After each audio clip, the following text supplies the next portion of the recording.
Testing, testing, testing. Hey, it's Mike. Hopefully at 10:44. 44 has been my lucky number this week. So hopefully people can see and hear me as I sit here. Um, for the first time, I'm just waiting to see if anybody says anything because we're having a issue with the um, account. Uh, but because yes, uh, it's the thing. It's not letting it lock into. I have two different Google accounts, so syncing this into the encoder is the question mark. Let me just see. I'm gonna check myself to see if you see it because no one's texting yet.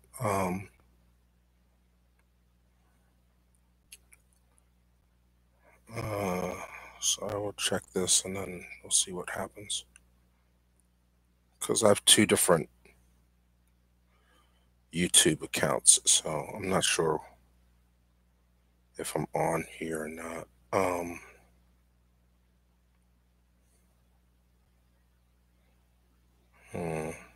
Okay, let me see if I go. Um,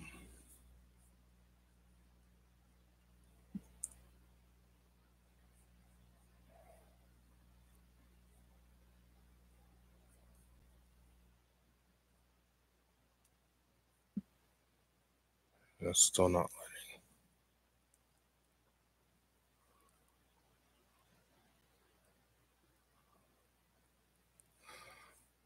okay. So it looks like I'm streaming, but on a different page, but it's on the same channel. So let me just go to my channel real quick because I want to be assured. It looks like we've been going for a second here. Is anybody there? Is anybody out there? I'll keep this going just until I can see. This is the first time I'm doing this. Apparently, the page. It's looking like the page that I set up to do the stream does not want to recognize me, but it does look like I am live on the channel. So if that's the case, I'm hoping that people discover it just through the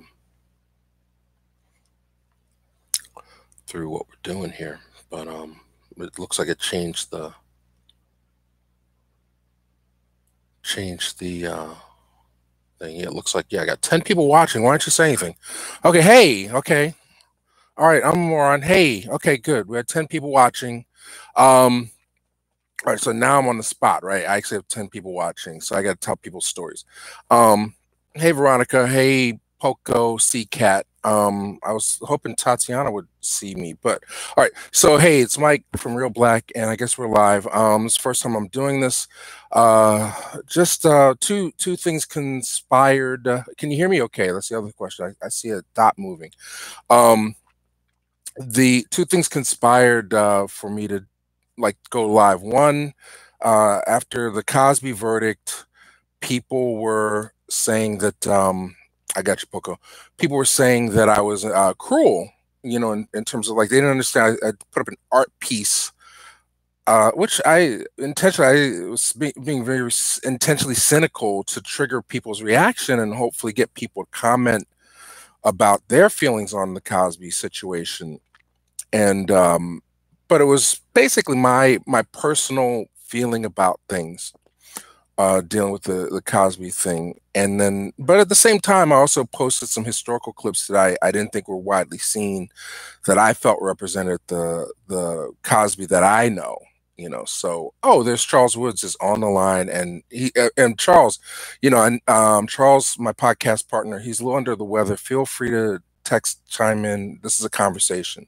So okay, and I see Philip is there. Folks, I tested. Okay, so now we got a real show. Charles Woods is in the building. Um, So and that was the other impetus. So Charles, he felt like I should use the opportunity to clarify. And I said, well, I don't really want to comment on my art, but at the same time, I understand it's a very sensitive topic. And it's a topic for the last 3 or 4 years we've been discussing over time. So I felt that I'm like a mise en scène guy. Oh, what's missing on this corner? I generally have signed framed records, but some of the stuff is going through. It's in storage right now. My parts of my collection and things, but you see the two hooks there, so that's why it's off center. So we'll have to work on that. Art director. Um, yeah, yeah. So yeah, let me and then so Charles said you really should talk to people and tell people how you really feel. And then also I had my final meeting with Ish, my YouTube rep, and he was showing me the numbers on the channel, and we're continuing to grow. We're about to hit 200,000 subscribers, and a lot of that has to do with our brand, basically developing the brand, and religiously posting content. My goal is to put up at least one video a day. Sometimes you'll see four, some maybe five might be the record, but I noticed that over time, and Charles can attest to this, like when the phenomenon I've been doing YouTube for over 10 years, but it was the Dick Gregory videos that got most people's attention. And even though we always promoted Black film and Black culture and Black consciousness, it was the very first time that we actually serialized something where people really had the incentive to subscribe so they could be aware of the next video.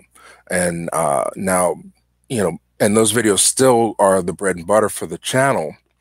So a lot of people are gravitating to it. And it wasn't until, quite frankly, the Gary Owen interview that I really realized that it had taken on a life of its own, that the channel isn't just my personal things, but really what you expect of us. And then I looked even further and I said, wow, out of all of YouTube, there are very few places where it's like a safe space in a way where people can really talk about Black culture on an intelligent level, but not an intellectual level. And again, I made very, very, like, the camera's right.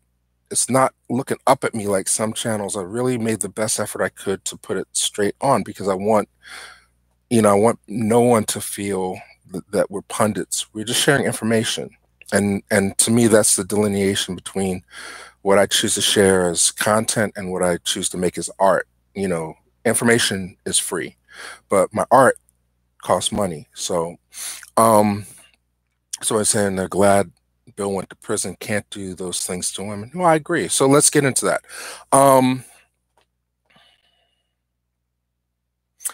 Bill Cosby stories. I mean, I like most people had a love for Cosby growing up. He was everywhere, and I had a more personal connection because we kind of followed the same path in a lot of ways. I always felt a connection, an affinity in a lot of ways, because we're both from Philly. I got my tasty cake here. So you can't get these too many other places outside of Philly, although they're trying hard. These are fresh. These tasty cakes. I don't know where you get yours. These are authentic cupcakes, buttercream ice cupcakes. So anyway, oh, thank you, D Parks. Yeah, but I guess one thing, when you're constantly posting, you don't always have an opportunity to share. I like to share or put your resume on your sleeve. A lot of people, they just literally unless I do something really, until I should say until I do something that supersedes the Dick Gregory, I'll be the guy that got yelled at by Dick Gregory for 6 hours. And I accept that, because it also allowed me to discover you guys, and for you guys to discover me and Charles. So, but yeah, brief resume. I'm from Philly, born and bred. Don't know where I was buttered. I went to Central High School, which is also where Bill Cosby went. He didn't graduate there, But anytime he talked about high school, he talked about Central, uh, being Central and being excellent and all that stuff. My grandmother, before I even was conceived, she knew I was going to go to Central High School, which is, for a long time was a boys' high school, the best high school in the city. Of course, the year I got there, it was all girls. The first year, it was all girls, and Philip can attest to that. Well, Philip's not. Well, Philip's from Philly. He didn't go to Central, but we met at NYU. But um, and then like you just have these convergences. So Central High School is a connection to Cosby, and then when I went to NYU, I was at NYU Film School. I was Cosby gave me my first real break in entertainment. I was a Cosby intern, and I don't have the picture. It's on my Instagram somewhere. I don't want to stop things and look for it. I should have prepared more. Um, but he gave me my first break in entertainment, and I always feel like that was the difference. Uh, if I'd been born any later, my first job in entertainment might have been on the Wayans Brothers, and I'd be a different person. But the simple, so we're sharing Cosby stories, so um, and yeah, he did. I do believe at this point, I'm not caping for him. He had to stay in court. I do believe he's a sexual predator. I've investigated all the evidence, and I don't think that we can take that away. But incest happens in a lot of families, and unfortunately, he was America's dad. So that's my comment on that. And at the same time, I did, if he's America's dad and he meant so much to me, even I just felt it was very important for me to send him some money, put some money on his book. So that wasn't a joke.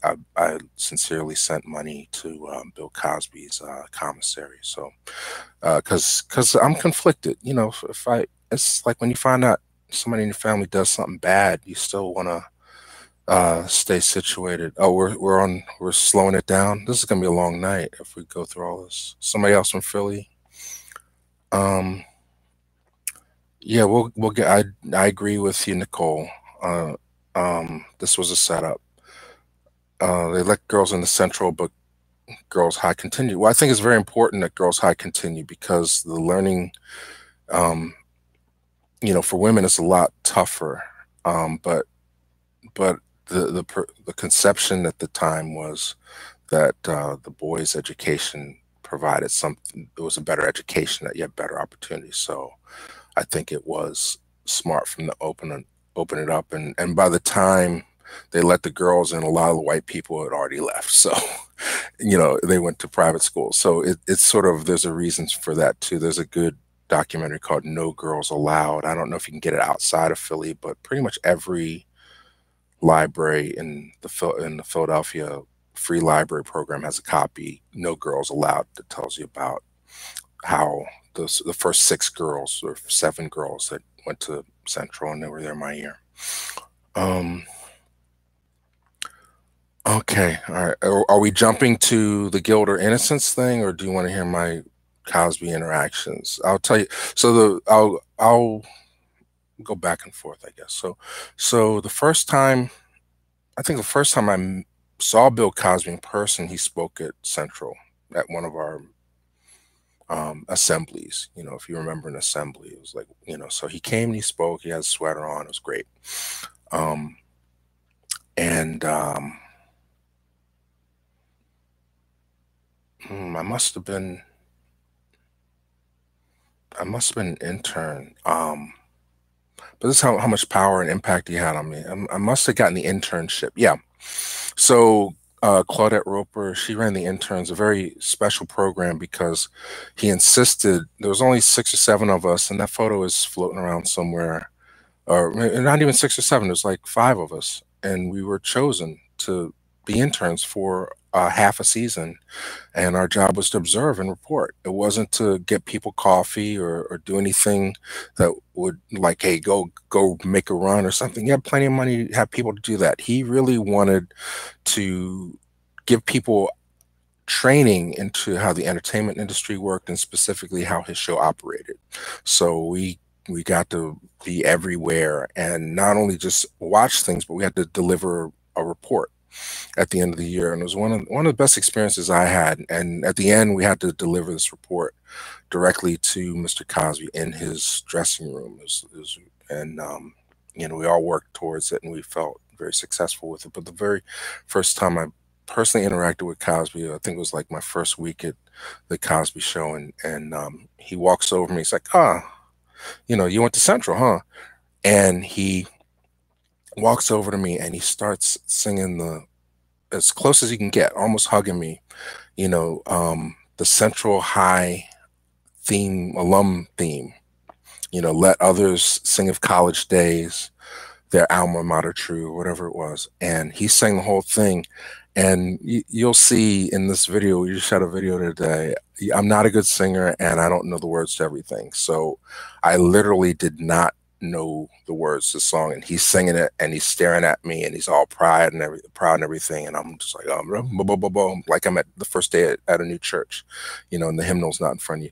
So I blew it and I felt bad. But you know what? I went home that night and I learned the song, and I know the song to this day. Never had the chance to sing it again with him, but that's how life works, right? And it was a great experience. And then from at graduation, I was saying to somebody today, like, I don't, it was so hard just to break through. And it was so great that there was a Cosby and a Cosby Show to set an example and to provide opportunities. So a lot of people, well, first off, a lot of people got jobs on the Cosby Show in front of the camera. Sam Jackson, his first real effect on people, he was a stand-in on the Cosby Show, while making ends meet before Jungle Fever and all that stuff broke him through. And Rachel True, a very good friend, she was a stand-in. She ended up getting roles on the show, and they did a lot of episodes, and a lot of guest work. A guy from Philly, can't think of his name, of course.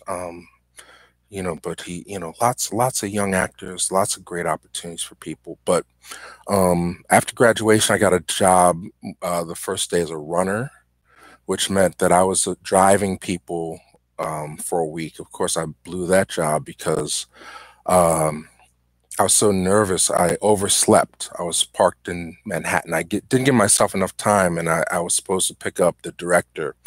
That was my main job and responsibility. We had pagers, right? So, back then, no cell phones, you had little pagers, and I never really worked a pager. Now they've taken that technology and refined it into sex toys, but basically, if somebody wanted to call you, they beep you, you'd see the number and you're supposed to punch it. And I was so late, I kept getting these beeps, and I was like, didn't want to stop, and call. So I picked the guy up, and we got there probably 20 minutes late, but I didn't get hired again for another week because the guy said, like, look, if I'm paging, you got to call me. Like, and I'm thinking it's all on me. It's like, no, it's the bigger responsibility of the production. It's like, he needs to know where you are, not, oh yeah, being reminded I'm late, So that was a learning thing. But I still got hired when I was starving in New York, and Bill Cosby decided to come to Philly and take his money and do a production here. And before there was any real film production in Philadelphia, he did his follow-up show, You Bet Your Life, here in Philadelphia. He actually had WHYY, the public TV station, renovated to accommodate his production, and he made a commitment to be there for a full year. So, and I was one of the first people hired, not hired soon enough. I was really struggling in New York, but I got a job there, and actually have, as part of my show and tell, here's the crew photo. A lot of stuff in storage, but I don't know if you can figure out where I am, but I'm this guy. See, that's how starving I was. You see, I look almost skeletal. But but from that, I was able to get my film done. Like, I made enough money, saved enough money that I literally could rent a Steenbeck and finish the student film that got me into the American Film Institute. So that's how important Bill Cosby is to me. Like, if I didn't have those opportunities, I don't think I would have persevered. in this industry. It's very hard. You have to stick very true to your vision and your dreams and stuff. And he gave me a lot of integrity and certainly put money in my pocket when I most needed it. And I can't thank him enough for that. So again, put money on his books if you care that much. Um, Everybody wants to know if you think he's guilty. Jesus. Yeah, he did it. A lot of people do things. And yeah, it's sad he's 81, he's going to jail, but and yeah, it's a double standard. So all right, so that's the other thing. I mean, my stance on it, you can't take. I don't think it's like Eddie Murphy says. You know, you're gonna take away his trophies and take away his accomplishments. I think this country, this culture, it's shown time and time again that they want to erase any legacy appearance that Black people existed, that we ever did anything, and you know, if Cosby had passed away sooner, maybe his legacy, this tweet, this Hannibal Buress thing wouldn't have happened to remind people, and he wouldn't have been one of the first examples in the social media maelstrom that we're in now, where everybody gets to point fingers and accuse people and blame folks for stuff that happened or didn't happen 20, 30, 40 years ago, and force them to be held accountable for actions, as opposed to dealing with how life really should work, where we should be able to do penance, you know, and in a justice system that works, prison should be an opportunity for reform as well as punishment, but it doesn't work that way, and we know that. And we know that Black people traditionally are unfairly treated by the justice system, and we have seen time and time again. I use as a prime example that, you know, you don't even have to look at Prince or Michael Jackson. I think Bill Cosby has made so much money for so many people that over time he was protected, or at least he had enough money to protect himself from claims and wrongdoings and things like that. Um, you know, the facts are that when this happened, there was a civil suit. He paid the woman an undisclosed amount, which turns out to be 3.2 or $3.4 million, but she still chose to testify against him. And the first trial was a mistrial.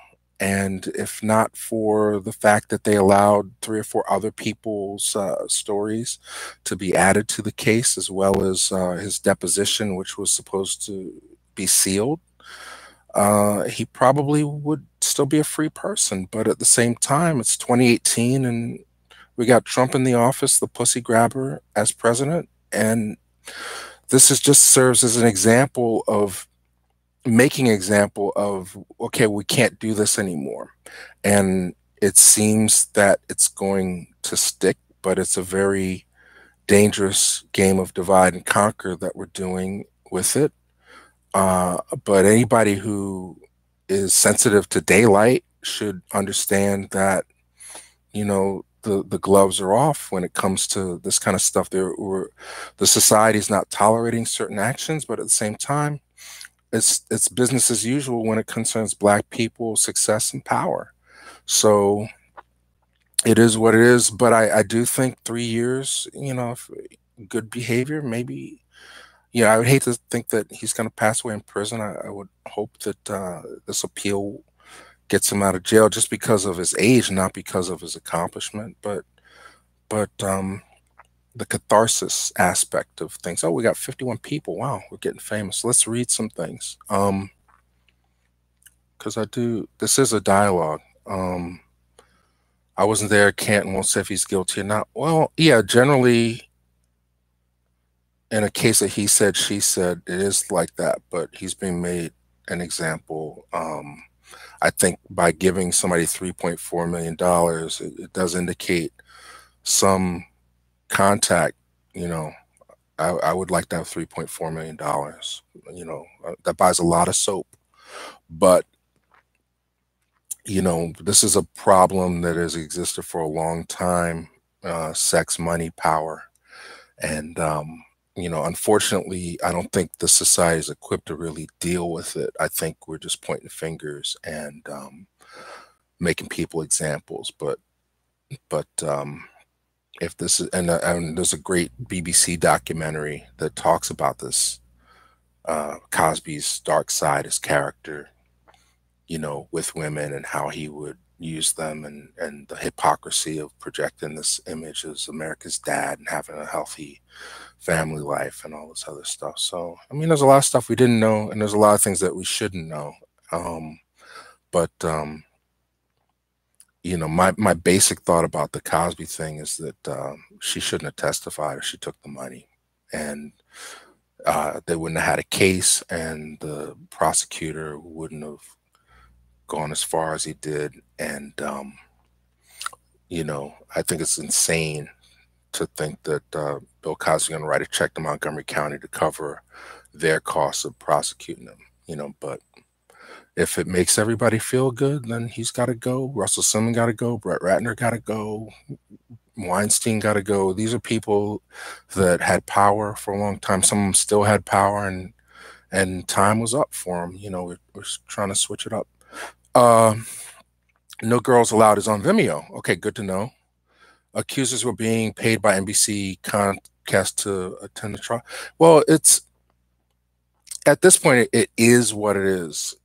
How do you process it? We've had 4 years to be exposed to the information, if not all the facts. And when you look at this, what's happening in society, I just choose to separate the art from the artist. I realize that we're all human, and we all must pay, if it's a karmic debt or if it's literally what the law does. But I do think that this justice system, when they do things like this to Bill Cosby, I think it's due. But at the same time, I think he's being made an example of for all Black people. The story of OJ, it doesn't matter how successful you get, we're still going to treat you a certain way. So, but it wasn't like it happened once. It wasn't like, but that wasn't what the trial was about. It was about this one specific case. And he really should have beat the case in a perfect world, just because I think Constant should have honored her agreement and not cooperated. There would have been no story. But life is what it is. I pray Bill makes out. We all pray. We're praying for Bill. Yeah. Well, Dick Gregory, he told you this was fake. No, I don't think Dick Gregory said that it was fake. He said that it was the illusion of inclusion. He was pointing out the system of white supremacy, that they will utilize Black celebrity as an indicator to make people think it's all fair. Oh, we have Obama, we have Oprah, we have Cosby. These people are successful. There's no reason why you should be in the situation that you are. And we as Black people, we want that. We need heroes. We need people to aspire to be. And I think Cosby, in every action that he did publicly, projected that, but at a certain point, he did fall out of view with the times, because it was a much more complex argument than I made it out of the projects. You can too, if you pull up your pants, if you go to school. All those things he said were true, but society basically had given up on a lot of those ideals, and his message wasn't necessarily as relevant as it could have been. But even when I was at the Cosby Show, he was fighting against those things. One of the reasons why he wanted to buy NBC was because he wanted to bring more wholesome family programs to television. He could see with the advent of Fox, that it was a problem. His whole reason for making the Cosby Show was not only to show a Black family unit on television, but to show a household where the parents were in charge. He said there were too many precocious kids on TV, and this is, mind you, this is coming after Different Strokes and all that kind of BS, where it's like you can't be Black on either. It's Good Times or it's Different Strokes is what it was. It was what the message was prior to the Cosby Show, that if you're young and you want to be successful, you have to be adopted by rich white people. So I think for the time the Cosby Show was #1, he was the antidote. Different World was a promoter of education. More black people went discovered HBCUs at that time than ever. He did a lot, but unfortunately, I'll go back to the Hottentot Venus. When people want something, they'll wait till you die to get it. And if you see this movie, it's coming out. We should do a giveaway soon. It's called Black Venus. It's coming out in the United States soon. But basically, it's about, I don't know, I'm rambling. It's about the Hottentot Venus, Sarah Bartman, and it starts off. It's a group of French scientists, doctors, in a class, a chamber. They're all lined up, and this guy brings out a jar, and it's this black woman's privates, right? And they say, this she's such a specimen, look at this. And they pass this jar around of this woman's, literally her vagina parts, and they pass it around the room like, oh, and it turns out, as the story unfolds, she was being exploited her whole life, mistreated, and a doctor wants to take her up for a week and draw pictures of her because she's so unique.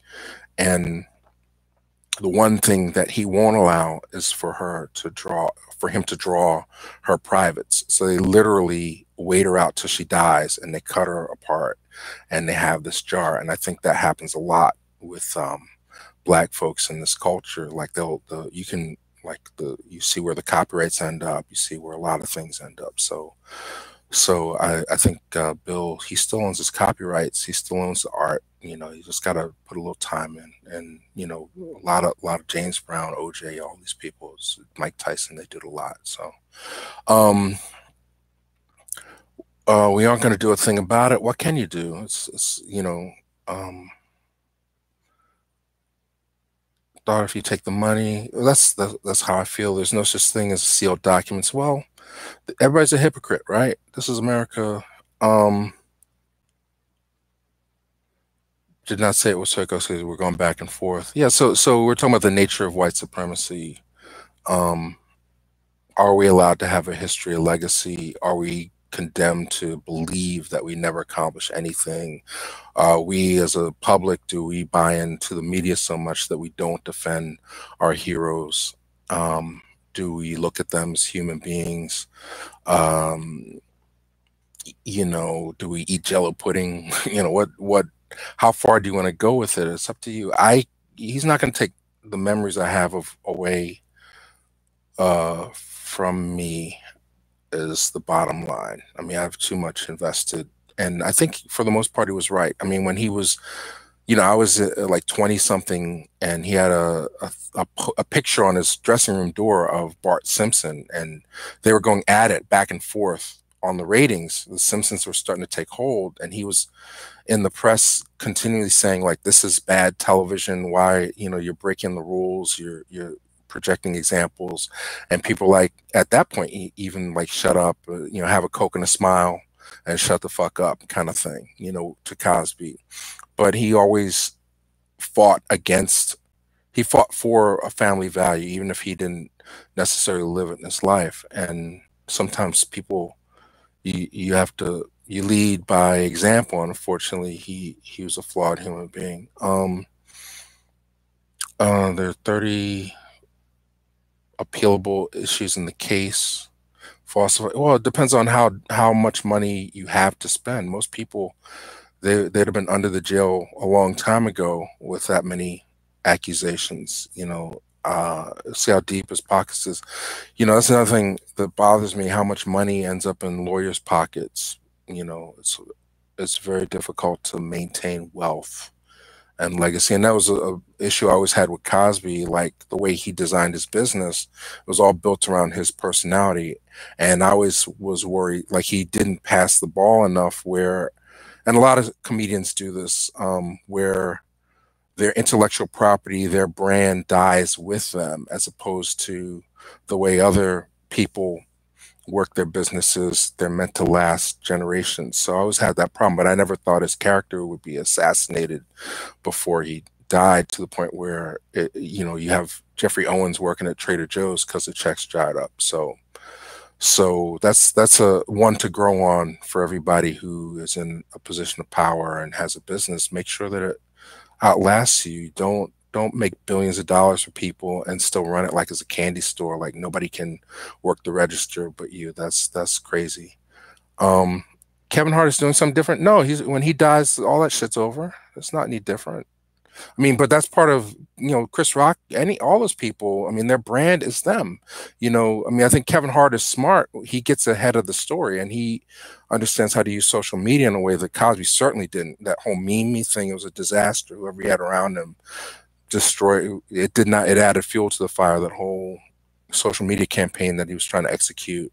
But I think at the time, what, 4 or 5 years ago, I don't think anybody really knew how powerful social media was. And that's what the example was. But Random Acts of Finance, I was at the premiere. Go look at the video. Interviewed Terrence Nance. Love it. Love the show. I've not followed up on the series. I'm way behind. I don't have HBO, but Terrence, I've followed his career at Black Star. He's screened. I've seen virtually all of his work, and he is a genius. And for those who don't know what Basil, I don't know how you say it, is talking about Terrence Nance. It's a completely off, left of center vision of Black life. I don't even know how he convinced HBO to give him 6 hours of their broadcast time to put these films on. But he's somebody, and he's creating opportunities for other people to see different parts of themselves. Black Klansman, we'll deal with that at a different time. Um, that's a whole nother story. We're getting into 36 minutes. So, I'll address anything that comes up.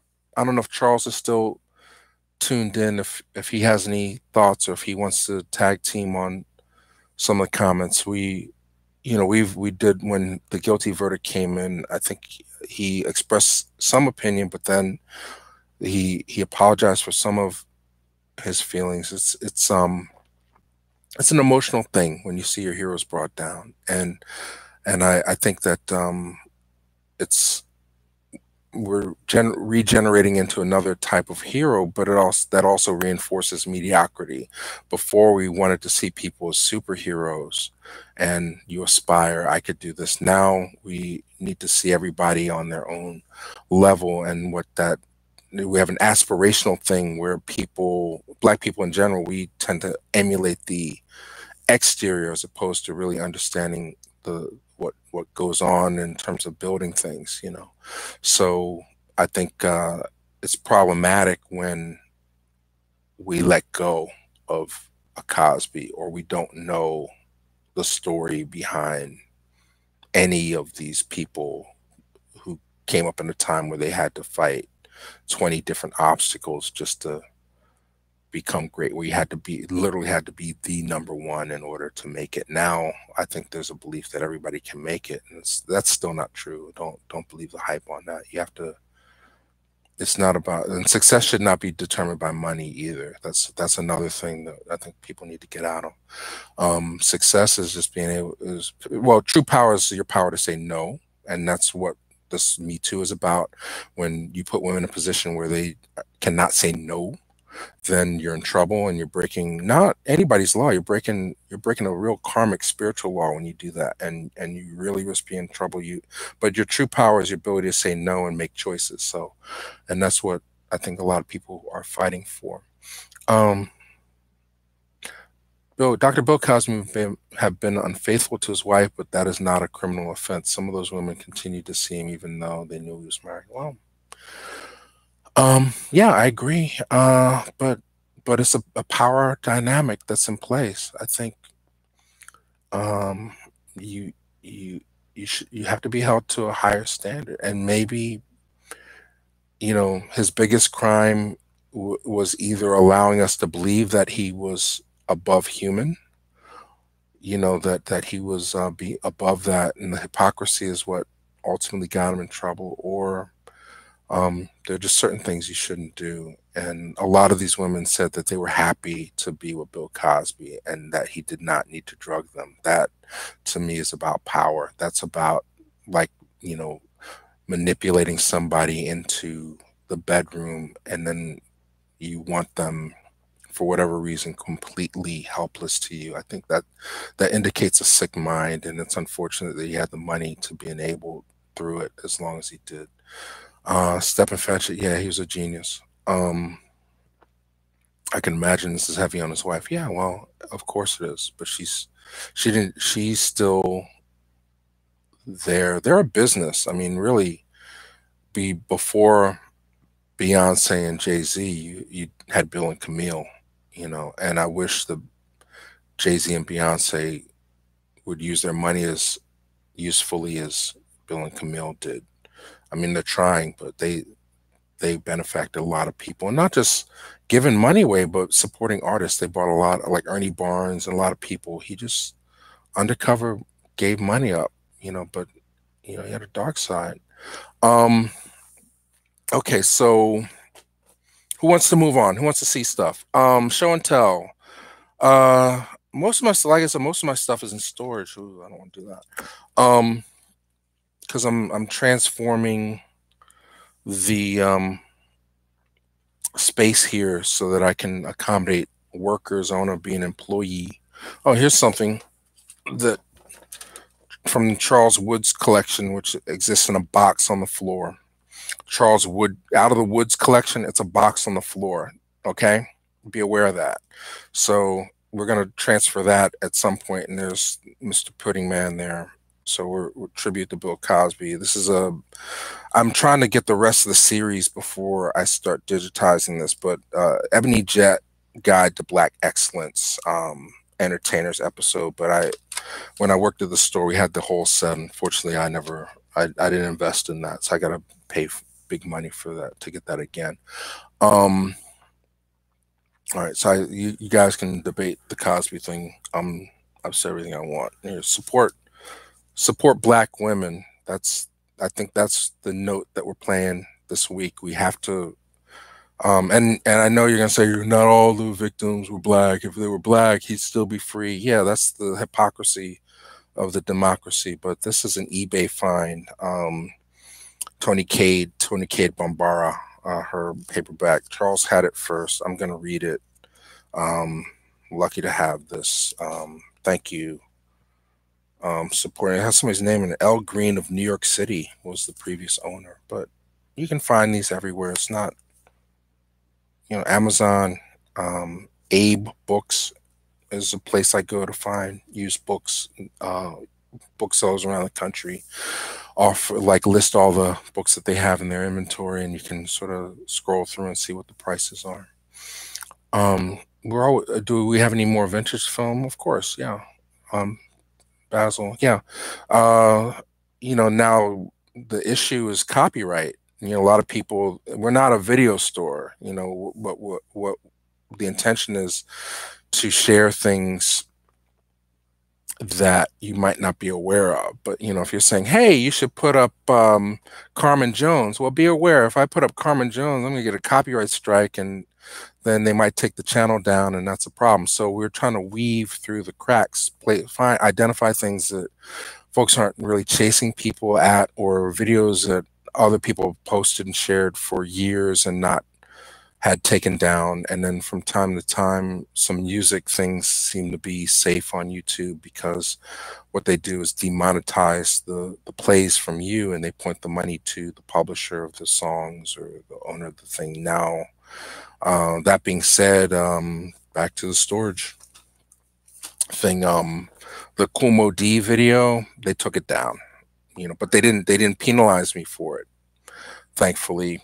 And also, I don't want to get up, but I also got recently I got the self-destruction video. So there's a little gray area that we're working in to try and share things. And then the Internet Archive, things that are like 50, 60 years old, or news things.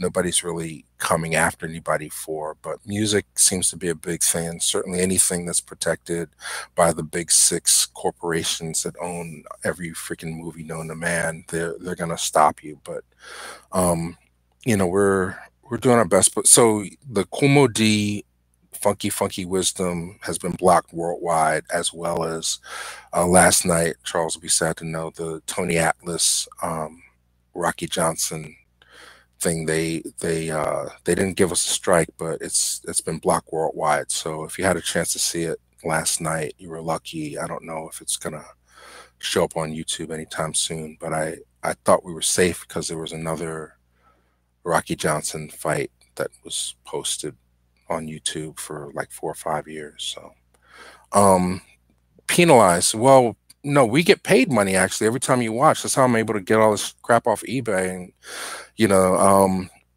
but they have a rule because it's Google and it's a corporation. They don't care about me or you or anything. They're trying to take over the world, but they're using the fact that of the technology to let us share information. But it's also the copyright laws are changing and different things. So basically, if I'm I'm free and clear if I put up my own content or if I create content based on other people's work. But what we're doing with the channel, because we're Black film, Black culture, Black consciousness, I've also chosen to share videos that I did not create myself that may be the property of others. So and Google is open to that. And on a certain level, the way they operate is you can put up anything that you want. However, if somebody says that belongs to me, it comes down. And there's two ways it can come down. It can just be taken down without any penalty, or you literally get a copyright strike put against you. And I think, a few months ago, I was overzealous trying to please the world with all this great stuff in the Charles Woods collection. And I got a little nuts and put up more things than I should have. I should have known better. I thought, but I had no case, so they took down the Last Poets documentary, and the filmmaker penalized me. I got a strike on that. And then there was a Prince fan shot concert video that I put up on Prince's birthday, and there's tons of Prince videos on YouTube, but for whatever reason, the executors of the estate, some bank, Commercia Bank or something, they put a strike on it. So we're, after 3 strikes, they take your whole channel, goes dead. And that happened to me a long time ago, like maybe 8 years ago. And you have no recourse. You can't call anybody. There's nobody on the phone that's going to talk to you about it. But it's like driver's license points, right? So if you get a strike, you have 3 months, and it'll go away, right? So you just have to have good behavior over that amount of time and hope nobody else reports stuff as being theirs. And please don't play games with me. I'm revealing this because we want the stuff to stay up. And then it literally, I've never gone that far, but literally they can take everything you work for can just disappear. They'll delete your whole channel, and all the content, unless you backed it up somewhere, will go away. That's why a lot of folks who put up more sensitive content than we do are constantly saying, and if people want to donate money, I think there's a way to do that. If not, I don't care. But I appreciate the chat. And we'll go 12 more minutes because we're almost an hour. But time is money, people. I want to see some asses shaking, some butts wiggling. I want perfection. Yeah, so yeah, Google doesn't care about any individual. They're a corporation. So we have a privilege of hosting shows, but there's still rules to it. So yeah, if you get 3 strikes, if you get any strikes, you can't use any of their space. Like, so if I was in New York, I wouldn't be able to book time at the YouTube space for my interviews, even though we're partner and we're verified and all that stuff. So that's the first level. And then if you get 3, your channel comes down. I mean, I've seen other channels come back, but I don't really want to risk that stuff. But I do want to share things and I think Charles and everybody that watches, I think it's a good dialogue that we have within our space. And again, for people that are just tuning in, I didn't realize how few spaces there are like this on this platform, and I think we're very consistent with our content. So I appreciate you watching. How can one work with you? If you're in Philly, it's a lot easier. I don't know the other answer to that question, but I mean, the guy helped me out today. We had an interview with Algie, Smith from Detroit, my favorite movie. He was also on the radio show today, but he's in a great movie called Hate You Give, and we had fun. And I invited a guy out, and he was extremely useful because we were only given 5 minutes to set up and film. So if he wasn't there, I don't think we'd had much of anything in terms of content. So if you're in Philly, it's easier. And then the other question I get is if you're an artist, how do you get interviews and stuff? I mean, as we travel more, that'll be easier. But um, and then also, if you guys enjoy this type of presentation, we'll figure out how to make a Google Hangout out of it, and we can have people Skype in. It's not a secret. I reached out to Jawanza Kunjufu, and there's a very good chance that he'll be a guest either on an audio podcast via Skype, or maybe we can figure out a way technologically to have him on a live stream. But um, Netflix needs to give you a budget and let you create. I agree. I agree. Um, we're working on that, and it's not about. Um, I was saying to somebody today. You have to pick your battles. So it's very difficult to do anything and then amplify it if you don't have the resources. You can have the best chocolate chip cookie recipe, but if you don't have the money, you're still baking them at home. And if you feel like it should be commodified, commercialized, then you have to get into bed with somebody. You just don't want to get into bed with somebody that has a herpes sore. That's a health tip. If you see the sore, just like, wait it out. But so eventually we're going to have to partner with people and grow this because I think the information I think is valid and consistent. Um, and we have some things in the work that we do need resources for, and we're developing them into stuff that we can take places. And Netflix at this point would be the number one place. But at the same time, as you see, my friend Judah Friedlander, who went to NYU with me, he sold his special Netflix. They basically own it. He did all the work, and they wrote him a check, and he can't do anything with it anymore. So there's certain things, if you want to, it's like selling a house. If you still want to live in your house, then you rent it out, you make it an apartment. And then there's certain things that maybe the trade-off is the whole world gets to see it, but you don't own it anymore, and that's the deal with that. So we had a couple more now to give you the show and tell, and then we'll get out of here. Copyright infringement, of course. Yep, 3 strikes, you're out. You know what Baba would have told me? I don't know. They get you for telling the truth. Well, I want to do something special. But Dick Gregory's birthday is coming up next month, so if I sit down like this again, I want to figure out, like, there's like Dick Gregory stories, from the different times that I encountered him. I have a story every time I met him, so I want to share some of those. But yeah, he definitely had a huge impression on me, and as well as a lot of people in this world. Um, and yeah, if you look at, I think white folks have the privilege of generally, well, all white people or people who identify as Caucasian. Um, it's almost like a badge. It's like having the Sam's Club badge. There's certain things that you get to do. You get to go into Sam's Club and buy whatever you want if you have the money.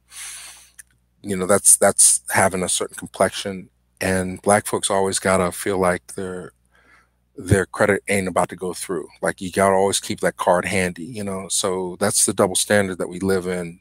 But I do think if you get to a certain amount of being able to control your staying positive and having ability to say no more than yes, then you get a sense of control where you can start to look at life as a game. And I think that a lot of people, not just black, but just, if you're undereducated, or if you are not curious about things, you can buy in, like Stevie Wonder. If you believe in things you don't understand, then you suffer.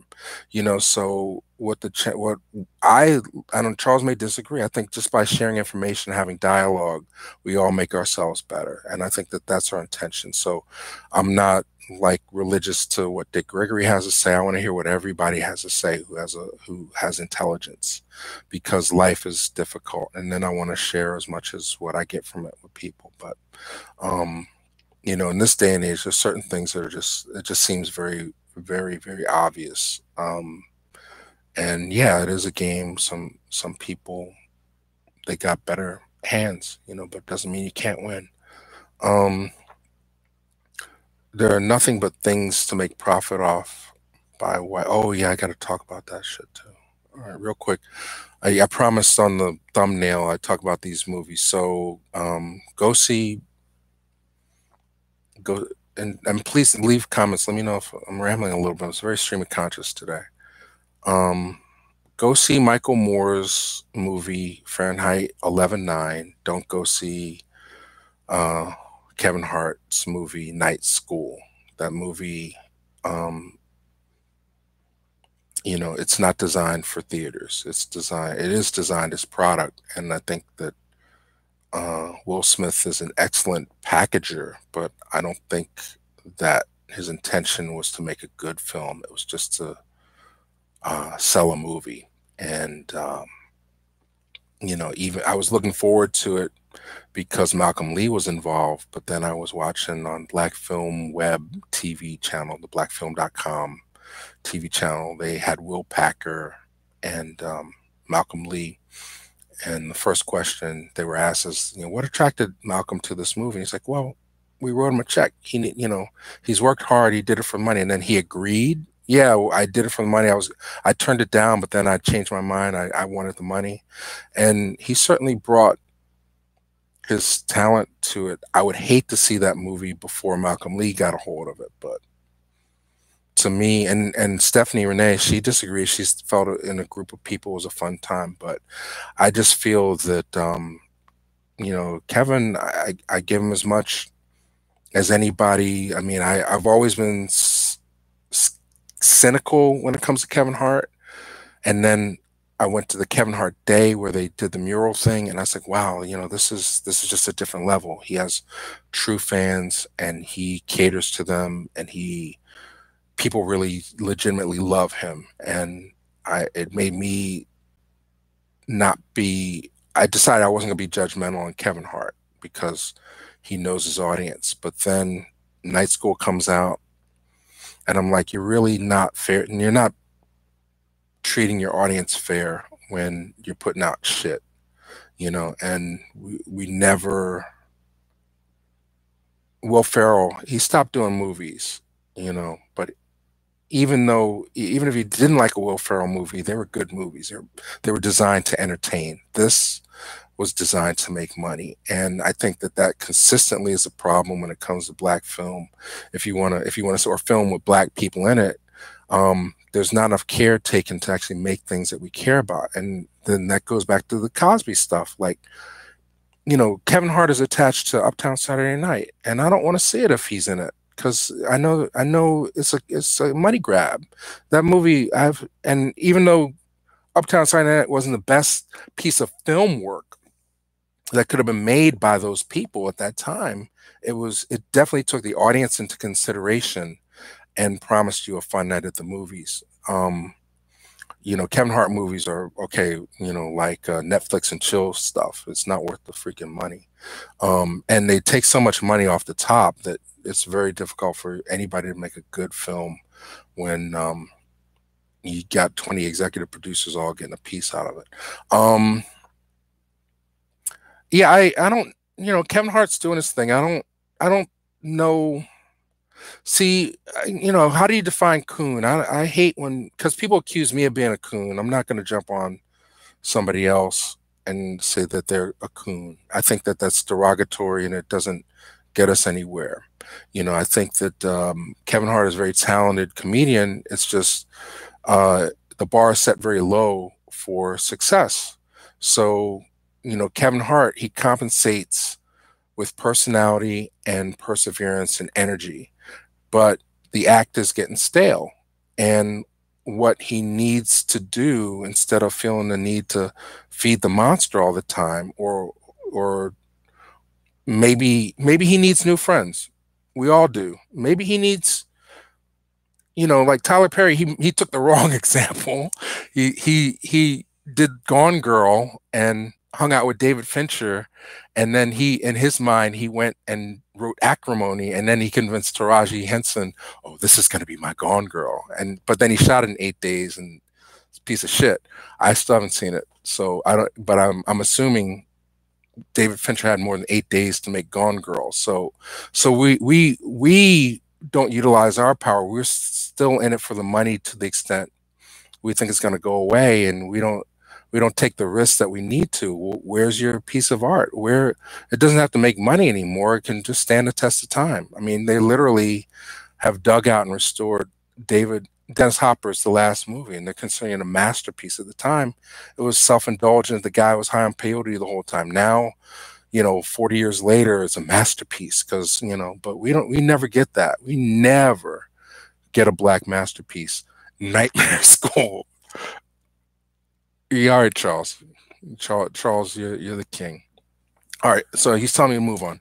All right, so eBay fines. All right, so tribute to Cosby. I was watching the um, Dave Chappelle interview. Dave Chappelle, he said what got him into stand-up comedy was this specific magazine.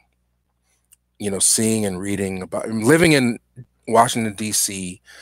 in the peak of the crack epidemic. This image, this cover, literally transformed Dave Chappelle's life. We would not have Dave Chappelle if not for this specific magazine. So I went out, I got it.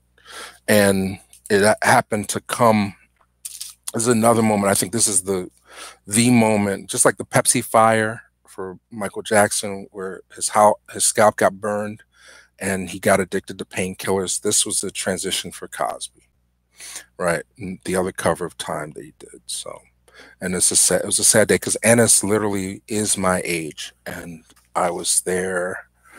We were in between things. I think between the time the Cosby Show ended and what year was 94, 96, 97, January 1997. That was a sad day when Ennis Cosby was murdered, and it changed Bill Cosby forever. Um, I think if we had high hopes and high esteem for what Cosby was about, he had invested so much in this young man, and to see him murdered, it just it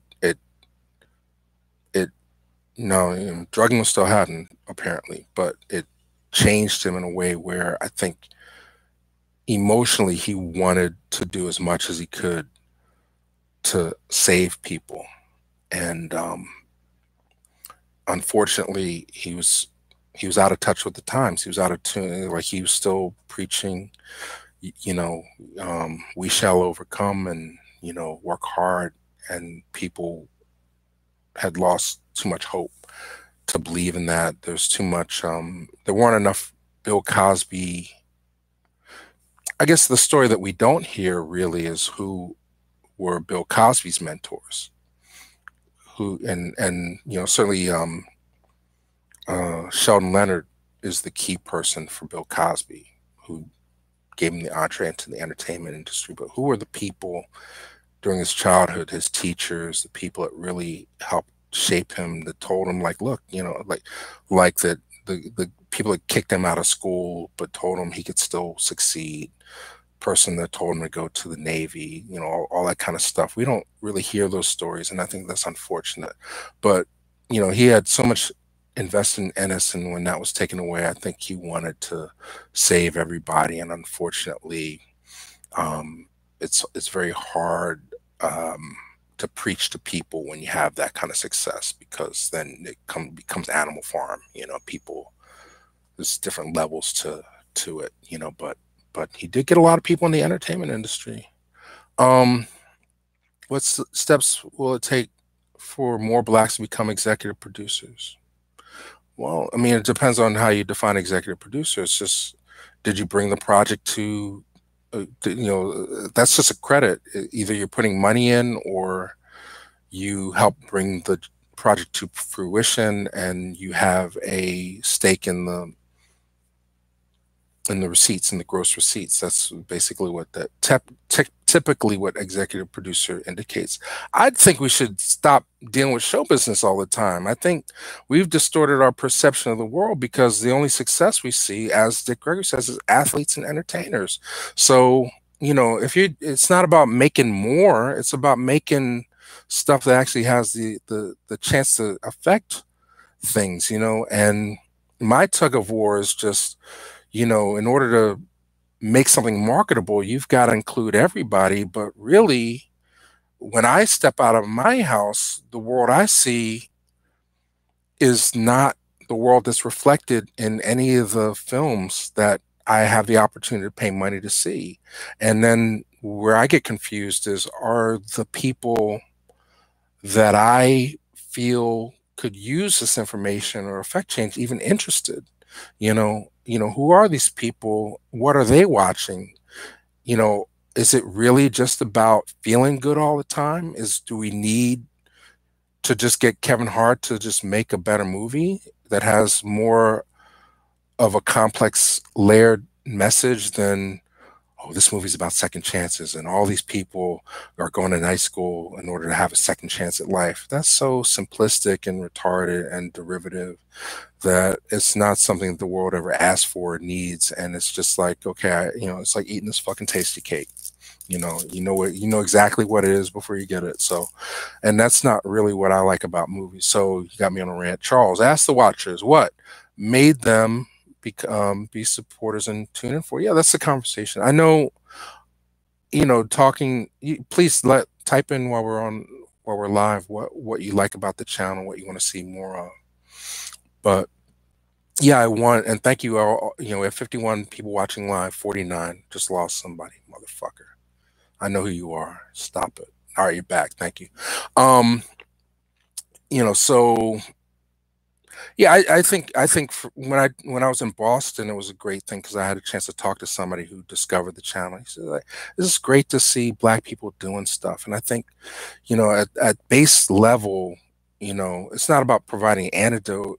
It's just a counter narrative, because even my brain is distorted in terms of my identity and what Black people are and who we are by the media, and there's certain things that I refuse to even think are real. We don't see enough Black family, but we know they exist. We don't see enough of us winning, and then when we go to spend our money, we don't see enough Black ownership, and that's not necessarily true, or maybe it is. And if we need, if we're going to spend the money, let's make sure some of it comes back to us, is basically my attitude when it comes to entertainment, and not give everything away. I've never, this reverse plantation thing. Oh, that was the story I was going to tell. Charles, tell me if you like this and I'll refine it. So, big important day. So, it's like a lot of people that are having success now in show business are getting the break. Sort of like when desegregation happened and all the doctors and lawyers in the community left for the suburbs. It's kind of like that with Black film in the sense. And then you just want to hope that enough people come back or to cultivate a new crop of young people. Because I see in subculture that happens a lot. The talent gets exhausted, and then the commodifiers treat things as if it were a trend. But like the day slavery ended was horrible. Everybody's like, you're free. Well, what if you've been working your whole life, you knew no other way of life? And they literally closed the plantation doors and said, you're on your own now. Right now, Charles, he'll point to some film where he's like, I'll go with you, Massa. But there are a lot of people that literally, if you read those narratives, they said one person, older person, felt so good that they just laid in bed till they died. They never had to work again. They literally just laid in bed until they died. They didn't want to eat any food. They didn't want to do anything. They just felt at peace. And then there were other people that were scrounging, literally eating grass, worse than the potato famine, just going anywhere to find food because they had no knowledge or understanding of how to cultivate things for themselves, So, and a lot of us still suffer from that. And it's just like we want to be told what to do or have things handed to us. And we buy into other people's dreams is another problem. But and then there's another, the day color TV came into your house, that was another important day that messed you up. But now, now there's opportunity, and we certainly need resources, and people have been knocking on these doors forever, but I've never seen. So take that take that image in your mind of the day that we were set free, right? And then you have to realize that for the last 150 years, we really did not have any agency in how we were depicted in film. We could not tell our own stories. Even when we had a good script, it would be distorted by what got paid for, who was writing the checks. That's why the executive producer thing comes in, right? So for a long time, I'd say, and this is not being myopic in terms of my own lifespan, but I think 1986, 87, not just Spike Lee, but the birth of hip hop and the re-empowerment of a strong Black identity shifted things where people elevated the consciousness. Hollywood Shuffle is a movie that people don't give enough credit to, just say, like, look, we've been going for the okie doke. Let's make our own movies. Let's tell our own movies. Let's make our own movies like Spike Lee. Like I burn Hollywood burn. And Hollywood's been burning. This shit is in trouble, but I've never seen so many people rush so hard to get back on the plantation. They'll sell their mothers to get a fucking job in Hollywood and not own any of it. That it doesn't make sense to me right now. Now what people end up doing with the money that they make remains to be seen. But I think we still have a willingness to be given service as opposed to cooking our own food. And I think that's problematic when you end up with a movie like Night School, which is just designed to make money. It has no other nutritional value. And the audience, they'll go see that stuff regardless. And it's not fair. When you do have the opportunities, you see the posters I have behind me, right? Coolie High and She's Gotta Have It. That's what I ride for. And Charles doesn't like She's Gotta Have It. So we have debates. Anyway, finishing up, I showed you this, and then that's all the Cosby. I'll read those in a second. I just want to get through this because people are dipping out again. All right, so you have to buy this. I'm not risking strikes. This is the best money you'll spend all year if you find a copy of Black Omnibus box set DVD. And right now it's going for about $20. I have a feeling that they're not going to print too many more of these, although I guess they could. Very small label, S'more. I've never even heard of this label. Black Omnibus I was aware of. It was a PBS show hosted by James Earl Jones. And, slipcover 1, 2, 3, 4. Each one 3 hours. All right, so somebody can do the math. 3 times 4, what is it, 12 hours? So that was 13 episodes. 1973, Black culture interviews UB Blake, The Silvers, Carmen McRae, Lou Rawls, Bea Richards, Oscar Brown Jr. and Gene Pace, the Bar-Kays, the Crusaders, Gene Washington, the football player, also star of the Black Six, Paul Mooney. That's where we got the Paul Mooney video that you saw this week. Richard Pryor's on this one, along with Richard and Willie, Cleavon Little, Arnold Dover. I was a comedian I never saw before this show. Ron O'Neal, Esther Phillips, Franklin Ajayi, his first TV appearance. Franklin Ajayi is my favorite guy. I don't think much of Do the Right Thing. I like She's Gotta Have It. Okay, he's correcting. Charles, you must be feeling better. Next time you got to join me. I'm talking too much. The Spinners, Dr. Alvin Poussin. Anyway, go Amazon. You need to buy that if you like collecting things and care about Black culture. This I also got on Amazon. Haven't read it yet. It's a companion book to a CD, but basically it is the sights and sounds of Black power. And it talks about the music and Black arts, the music and culture that came out through the Black arts movement. It's an illustrated guide through a lot of things that are now very difficult to find. So mostly albums, because it's basically liner notes to a CD set. Listen Whitey, that's Amazon. And then you guys having fun yet? This is the end. Things that we're going to post up on the channel. Like I said, I'm on a mission to get all the Black Forum albums uploaded. There were 6 albums. I think I have 3 posted, and these are the ones I'm digitizing this week.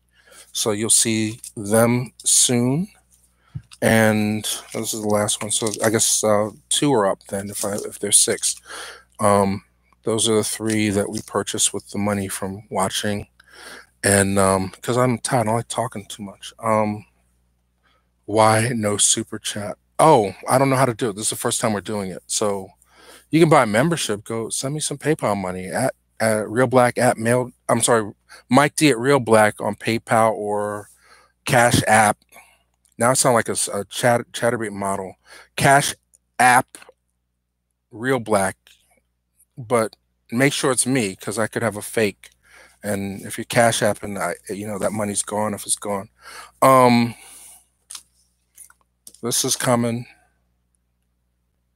and I'll figure out the super chat thing, the money. That's how you can, as we're chatting, people can donate $2 or $3 or whatever. If you see me in the streets, buy me a hoagie or something. This is the experiment. But if you like it, if it's working, if people stick with it, then I'll stick with it. And then this I thought was fun. So I'm not sure. I digitized it this morning.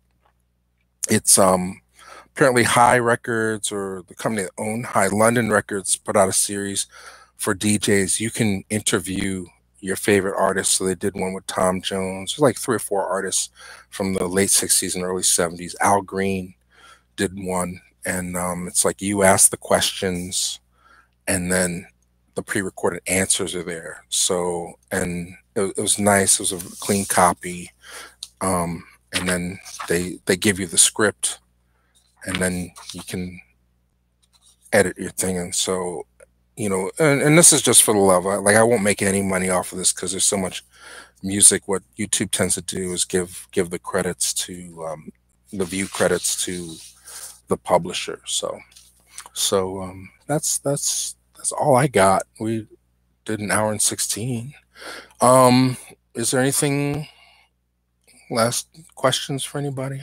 It's your show too. So, Charles, are we at peace and blessings time, or you'll value this a year from now? Charles and I will be like pimping, like Miami Vice cover. We're getting in shape. I'm losing weight. Charles is working on his good foot issue and DNA. Okay, all right. See, this is where Black people get me in trouble because I don't know what the fuck you're talking about, James. Though, that's so random. Do you think it has memory? Yeah, it's been shown. One of the things that they talk about in the Michael Moore movie is that the lead poisoning that these kids are enduring, it shows up in your DNA. It changes the nature of your DNA, and it can be seen 4 or 5 generations. If somebody in your family was exposed to lead 4 generations, it has altered your DNA. So that's what makes it so criminal. And then conditionally, there are things. I have to do more research on it. We've spoken about in the past, but things carry through in your psyche. And not just your chemical makeup of your DNA, but also psychologically, we still are traumatized by certain things. There's a funny YouTube video where they sneak up with people with cotton, and folks, they vibrate funny just at the sight of cotton because of the trauma that it has for them. So, but yeah, well, you're saying scientifically, yes, DNA, but then also if you just say on a spiritual realm, certain things, certain information we carry through generation and generation as part of our survival process. So I think scientifically you can call it DNA, but also if you just look at our life form, we carry the information of our forefathers, and you can see that in all life. So yeah, I agree with it. I think you can break the cycle. That's what I'm herefore I try to do it in my own life, avoid the same mistakes, and try and break free. But and that's the gift of being human. You can break free of certain things, but but in order to do that, you have to take good, strong looks in the mirror, and you have to have a strong understanding of yourself, and be willing not to make the corrections. So you can't blame others. So everybody has their own deck of cards to deal with, and for me, the big issue is just uh, the culture divides us, and we're born in a way where we see ourselves as individual, and because we as Black people are a lot of our history has been erased. We don't even have a cult, and so much of our past discredited. We don't really have a solid cultural base from which to draw pride from. So we're constantly inventing and reinventing for the sake of survival. And in that case, where a lot of times we throw the baby out with the bathwater. And I think that that's a good way to kind of close, because I don't want Bill Cosby's legacy to be thrown out in this moment in time. I think that there's so many lessons and examples that we need to take with us. Like if your house is on fire, um, there's certain things that you take, and most people, the first thing they grab are the photos. And Bill Cosby, he's left us a lot of indelible memories, and I think that we have to hold on to that. So, all right, more things are. I was just finna hit the sack. Now I gotta say, stay up. Oh, appreciate you. Thank you. We can, if you missed any of it, it should stay up. It's supposed to be recording this. If not, it was a fun experiment. Um, take a step back from entertainment, athletics, or industries. Well, I think they give. There's people who hated my Lenny Bruce post, like they didn't understand why I put Lenny Bruce stuff on. But I grew up listening to Lenny Bruce, and I can't find it. One of his concerts, he talked about how each culture found success in America, and they said Jewish people came through as being money lenders and lawyers and stuff, and Black people, the only lane that we were safe in was entertainment and sports. We were bred to be good athletes, and we've proven to be champions, and a lot of people gravitate to sports because it was one of the only playing fields where you could truly win, where it wasn't some bias involved, where like if you knocked the guy out, you knocked him out. It wasn't like let's rewind this, let's rescind this. No, it was like it was a level playing field. Jesse Owens in the Olympics, and he kicked everybody's ass. So we're good at it. We're really good at it. Less people are doing it because we see some of the danger involved, but um, I think a lot of times people also gravitate to those things because that's what's immediately there. It's their way of escape. And like I said, the day color TV came into the house, it increased everybody's aspiration and need to have things, because in between all the entertainment, you're being told to buy this. Your life isn't good. The reason you don't have this because your breast stinks. You should see the world in a car. All this other stuff. So, and now with the internet, it's just everywhere. You're being told you're inferior to stuff. So, when segregation happened, we lost a lot of tangible role models. The guy running the corner store, the person, and add to that drugs and the fact that jobs have left everywhere in America. It leaves us in an odd place, and I think that we need to take time to redefine what success means to us, and constantly being told that Cardi B is talented, I think is just fucked up way to perceive life. I mean, she's lucky. She's not talented. There's lots of people, take away the plastic surgery. She's like everybody. And maybe that's what Cat Williams was trying to say, but I I don't think I think when you misdirect your attention to hating on specific people and not looking at the overall structure of how the system operates and what you're allowed to do and what you're not allowed to do to make money, especially as a black person, then it's problematic. So but I just never, because of my experience with Cosby, I don't settle for mediocrity. I don't champion mediocrity. I tolerate it, but sometimes when the picture develops and you see people still, they got to get cut off the team. And right now, um, I felt that way about Night Shyamalan. After about four movies, I can't pay to see this stuff. Tyler Perry, I gave up on pretty early in the game. I do what you want to do, but I've seen enough. You know, I'm not trading Kevin Hart, but I don't think I'm ever going to pay money to see a Kevin Hart movie again. I can honestly say that because I just don't think he's raising the bar for anybody. He's just stacking chips. Um, Black Panther gave me pride. Yeah, we still have to get Charles's video up on Black Panther. I'm gonna be going away to Gary, Indiana, but in the next couple weeks, I'll work on that because he has an interesting perspective. I think Black Panther meant a lot in terms of unifying identity, but again, where did the money go? If you listen to the Alcee Davis speech, Congressional Black Caucus video that we just posted, he said the same thing. He said, "I made $6 million. Cotton Comes to Harlem made $6 million. Not $1 of it went back into the black community." So I didn't. Like I saw it once.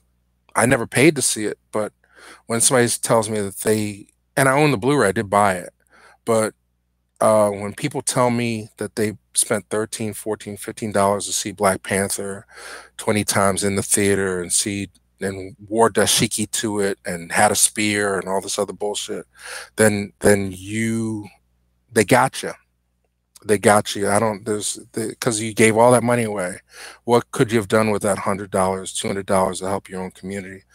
So I don't, again, I'm still trying to figure out who's paying for this, but and Black Panther, of all the movies that came out this year, Black Panther is the only one Hollywood put out that was designed for a black audience, primarily. Every other movie with black people this year, there was some level of compromise where it was like, because there was some white financing involved, there was some level of compromise to make it universal. And so I give them that credit, but sometimes we invest our emotion in the wrong place, to borrow from Haile Garima. Black doctors. Well, people have to know that there are black doctors and lawyers and business owners, and that's what the Cosby Show is trying to tell you. But y'all motherfuckers let that one go. Oh, well, we're not all black doctors. Look, I mean, this is the same conversation. People have tried this. You can't, Tyrone, what is it, Tyrone? If I could turn back the hands of time. Um, Life wasn't that much better back in the day. We still had struggle. Um, no, if you can see it, you can be it. It's association is assimilation, and too often what black people get to see is aspirational. I don't know who my father is. I met him twice, so I had to look at TV and imagine some fake ass imaginary human being as being my ideal man. It took me a long time to fucking grow up, but a lot of people refuse to grow up. They just want to feel good. So that's a problem. Do you choose to address it, or you just want to feel good? I can go around the corner, right? I can go around the corner now and get any flavor wrapped tobacco. They stopped putting the tobacco in the cigar. They just sell you flavored wraps. You put your own shit in there. So that tells you what the hood is about. I can get that any time of day, but good luck finding a healthy melon at 2 in the morning, unless you happen to have a car or live in a white neighborhood. Um, Mahershala Ali raises the bar. Well, he's a good actor. I wouldn't give anybody that much credit. I mean, I'll wait to see the new one, Green Card. I mean, he's playing a gay guy. He played a gay guy in the last movie. So if your issue is black masculinity, which is what we're talking about.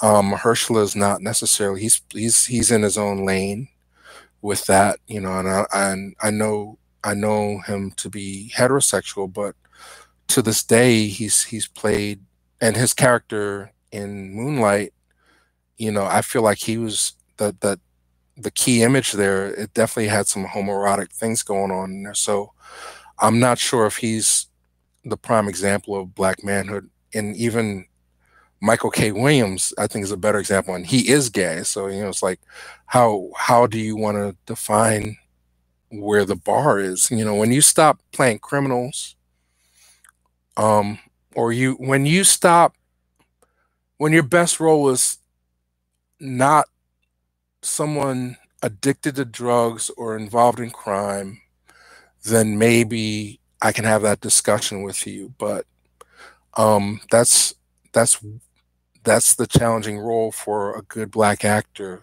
Play this thug. Um, so when we change this bigger picture, you're missing Jamal. Okay, well, tell me. I don't know. We got to get out of here. Jamal, quick, tell me before I go.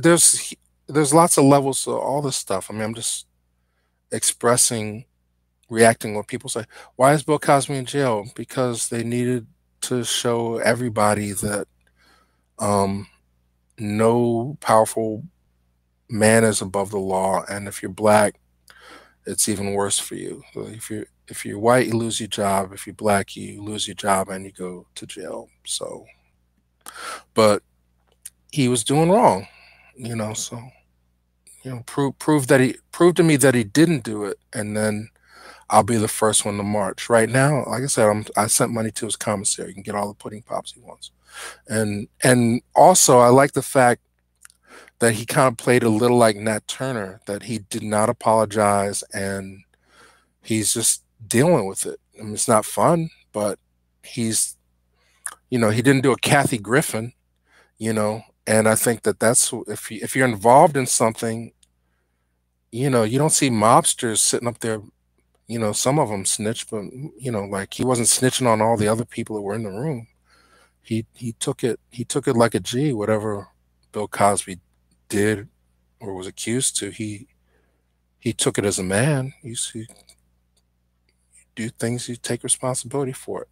Hopefully we learn not to do things, but in this society, it's so random what you're punished for at this time. But he had a long history of it. All right. Okay. So, all right. Charles, please close it out for me, because these y'all get greedy. Hour and a half. I don't want to be here. Um,